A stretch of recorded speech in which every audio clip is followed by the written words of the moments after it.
There are exactly 3 days until Michael and the crew break out, and for a prison escape, things are going as good as they possibly could. The hole has been dug, arrangements have been made, now all they have to do is wait, lay low, and keep their mouth shut. I'm not even going to say anything bad about Tweener. He got 5 years in Fox River for stealing a $300,000 baseball card that he thought was just normal. A baseball card? That's tough. Compare that with the other inmates he was breaking out with. Damn! Damn! Damn! Damn! Damn! And you see that this man clearly did not belong here. And if this was my cellmate, I would start snitching too. And on top of that, he was only booked for 5 years, so him breaking out would be dumb. But what I don't get was why he was falling victim to some of the most generic snitching methods known to man. Now, I'm sure you've heard the word rat. Those sort of words aren't appropriate for what I need from you. What I need is a little information. Like when you're hanging out with Schofield. What do you say, kiddo? Want a cheeseburger? Or you want to go to the shoot?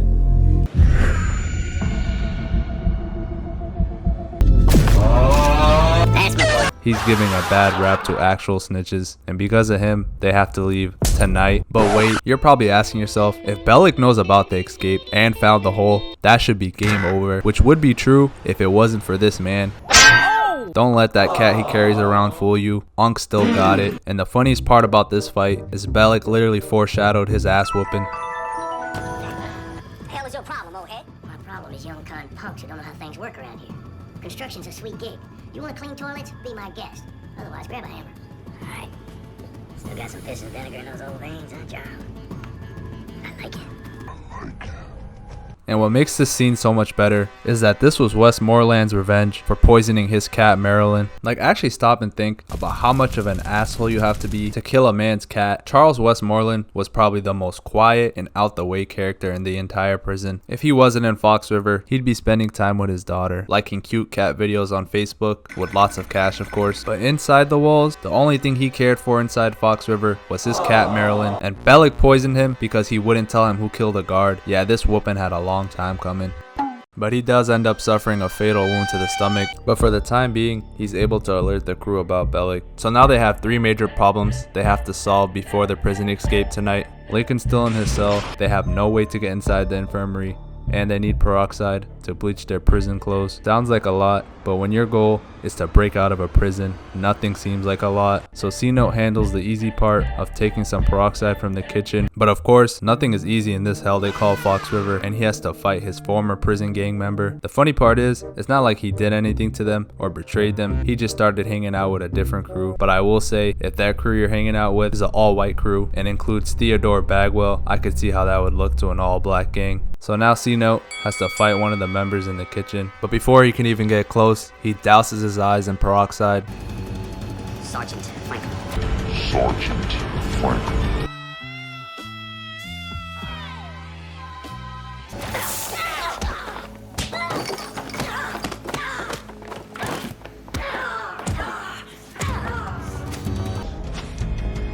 I'm not gonna lie, I don't think there was a way to talk out of this situation. There's really no justification for ghosting your all-black gang to hang out with Teabag. That would be like if Dr. Umar Johnson abandoned his black wife to go be with a snow bunny.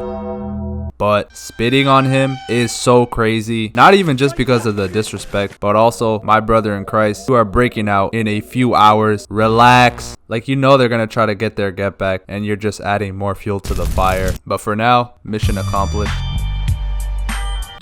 Now there are 2 things left to do before the escape can take place, and Michael's gonna handle both of them. First, he has to meet with his work wife. Now I know I called Sara his side piece in the last video, but at this point in the relationship, she progressed to the work wife. So now he has to convince her to aid in the escape by leaving the infirmary door open. And Sarah's like, Oh my god. This nigga's been using me. so Michael has to lock in and puts on one of his best performances of the entire season.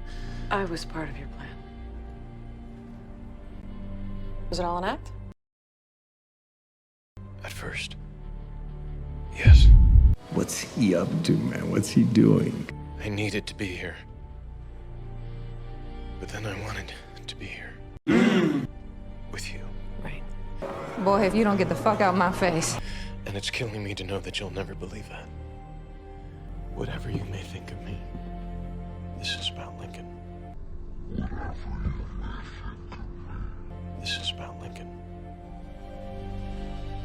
Don't make him pay for my mistakes. Now, I can't say this was a mission success, but what I can say is that if this was a soccer game, we at least got the game into a penalty shootout. And given the situation, that's okay. This is what we worked for, to see if the players we invested in will show up when it matters. So for now, all we can do is wait. But there was a third thing that still needed to be done, and that was getting Lincoln into the infirmary. Now, with the relationship Michael and the warden had this season, maybe you think there's a small chance, just maybe, the warden helps Michael. Listen, I want you to know I feel very fortunate to have met you. Yeah, I guess not many structural engineers make their way into Fox River. No, I don't mean because of your vocation. I mean because you're a decent young man. There are not many of those who make their way into Fox River. Well, for what it's worth, there are a few down there. Well, that's good to hear. Listen, I know this goes without saying, but if there's anything you need, well, let's just say that I owe you one. Actually, there is one thing you can do for me. Okay, I'm like 95% kidding when I say this, but why do I sense the slightest bit of sexual tension in this conversation? Hear me out. The warden looks like he's damn near blushing the whole conversation, fumbling over his words. Listen, I want you to know I feel... My goat has the warden of the prisoner confuzzled on what to say next without even looking at him, and then he's making him promises. If there's anything you need, well, let's just say that I owe you one.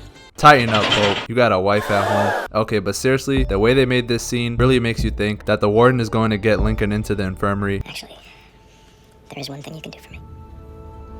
And then later that night, Michael gets called back into the office right before they escape, which was part of his plan. So you're thinking, okay, now we're about to see what the favor he mentioned earlier is. Only for Michael to threaten him with a knife. Then he ties him up and forces him to have Lincoln taken to the infirmary, puts him in his office closet, and knocks him out.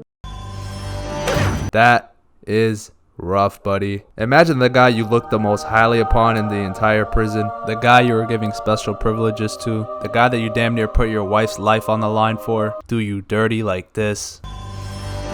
And to make things worse, Michael has to hear about how much the warden admired him from the receptionist right after he walks out. You know, Michael, you know he can be a big old grump sometimes, but I hope you know how highly he thinks of you.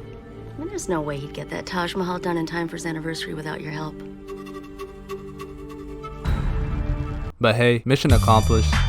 And now it's time for the escape to take place. But I want to highlight something I found unintentionally hilarious. As all the inmates are in their cell, they show us what's motivating each of the inmates to want to escape. Some reasons more valid than others. So they show a Link, and obviously his motivation is not dying.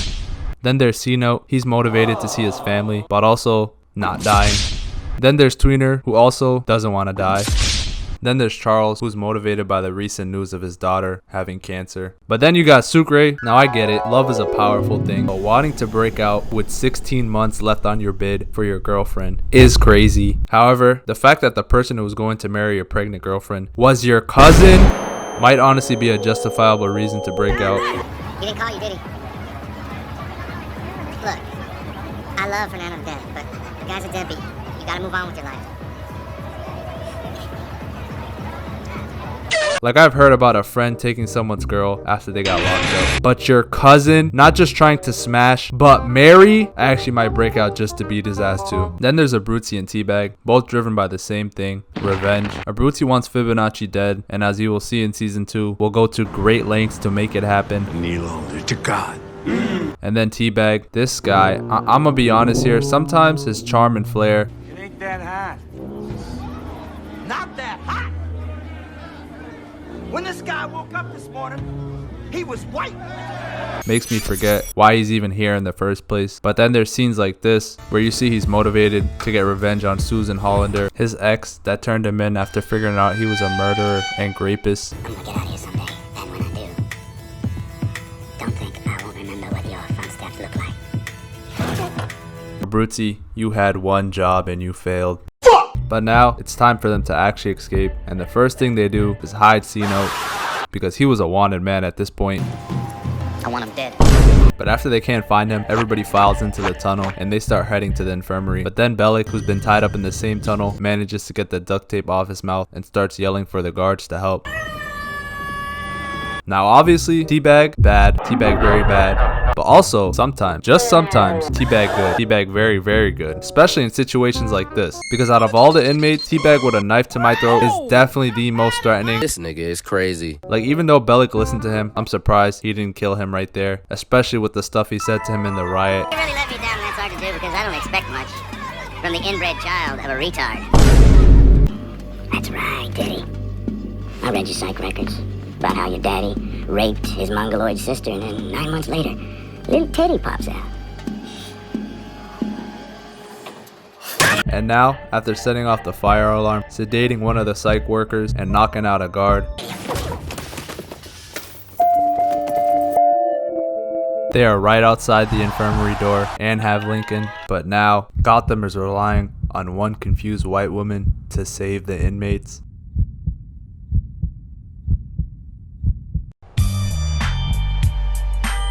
Shout out to Sara's dad, because if he wasn't such an awful human being, none of this would be possible. Just tell me one thing. Did they promise you the vice presidency before or after you signed your stuff warrant? I will not discuss morality with an addict and a thief.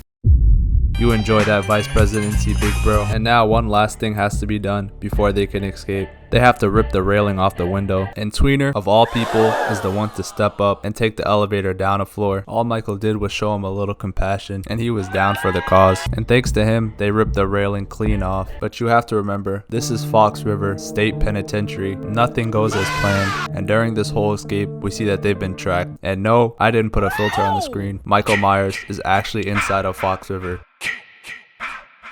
No, but seriously, Haywire was off his meds and just wanted to join in on the escape, and due to some blackmailing, he gets in. So now everybody starts making their way across the wire. First Lincoln goes, because he's the star of the show. Then they go alphabetical order by last name. Whoa, hold on. Hey, Bruzy. You want a seat on the plane? You want a seat on the plane?